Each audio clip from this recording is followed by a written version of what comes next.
Hello everyone and welcome you all to my new YouTube video. तो आज की इस नई यूट्यूब वीडियो में मैं आपसे एक बहुत ही इंपॉर्टेंट एडवाइजरी को शेयर करने के लिए आया हुआ हूं, जो कि आज की डेट में ही हमारे जीएसटीएन अथॉरिटी ने अपने पोर्टल पर डाला है। इससे रिलेटेड एडवाइजरी अभी कुछ दिन पहले भी हमारे जीएसटीएन अथॉरिटी ने डाला था, बट उसमें कुछ मिस्टेक्स थी in line with the notification number 14/2021, जिसको अब रेक्टिफाई करके इन्होंने करेक्ट एडवाइजरी अब आपके पोर्टल पर डाल दी है।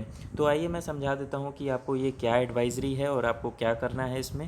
First of all, before understanding this advisory you have to understand what is revocation under GST. तो पहले मैं रिवोकेशन आपको समझा देता हूँ, उसके बाद मैं एडवाइजरी आपको बताऊँगा, तो आपको ईजिली समझ में आएगा कि ये क्या एडवाइजरी रिलीज़ की है। जब भी आपका रजिस्ट्रेशन कैंसिल हो जाता है just because of many reasons, but उसमें से एक रीज़न होता है नॉन फाइलिंग ऑफ रिटर्न्स का। तो उस केस में क्या होता है, उस केस में कैंसिलेशन का ऑर्डर आता है। कैंसिलेशन का क्या आता है, आपके पास ऑर्डर आता है। उस कैंसिलेशन के ऑर्डर के 30 डेज़ के अंदर आपको रिवोकेशन की एप्लीकेशन फाइल करनी पड़ती है। प्लस कुछ स्पेशल केसेस में +30 डेज़ का आपको एक्सटेंशन मिल जाएगा, बट उसके लिए स्पेशल परमिशन लेनी पड़ती है। अभी के लिए सिर्फ आप इतना समझिए कि आपको 30 डेज़ के अंदर रिवोकेशन की एप्लीकेशन को फ़ाइल करना पड़ता है। बट इन 30 डेज़ में रिवोकेशन की एप्लीकेशन को फ़ाइल करने से पहले आपको पुरानी जितनी भी रिटर्न्स हैं वो सारी की सारी फाइल करनी पड़ेंगी, अगर आपका cancellation just because of non filing of return हुआ है और आपका प्रोस्पेक्टिव रजिस्ट्रेशन का कैंसिलेशन हुआ है। मतलब बैक डेट से कैंसिलेशन नहीं हुआ है, आपका आगे वाली डेट्सों से ही कैंसिलेशन हुआ है, मीन्स करंट टैक्स पीरियड से ही आपका कैंसिलेशन हुआ है। तो पहले आप पुराने मंथ्स के सारी के सारे रिटर्न्स को फाइल करेंगे, उसमें जितने भी टैक्स, इंटरेस्ट, पेनल्टी और लेट फीस है वो सब पे करके उसके बाद आपको 30 दिन के अंदर में आपको रिवोकेशन की एप्लीकेशन को फाइल कर देना है।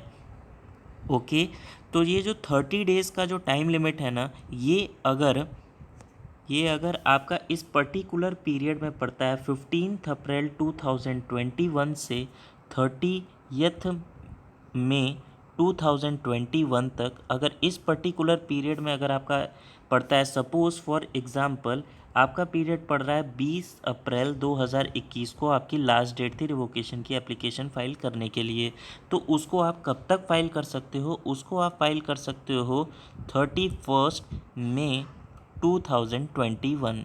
अब आप पूछेंगे कि प्रीवियस नोटिफिकेशन में इसमें गड़बड़ी क्या थी। प्रीवियस नोटिफिकेशन में इन्होंने 15 जून आई थिंक की डेट दे दी थी, जो कि गलत थी, क्योंकि इन्होंने जो नोटिफिकेशन नंबर 14/2021 रिलीज़ की थी उसमें डेट्स जो एक्सटेंशन की थी कई एक पर्टिकुलर पीरियड में, जो भी हमारी कंप्लेंसेस पड़ रही थी वो 31 मई तक थी।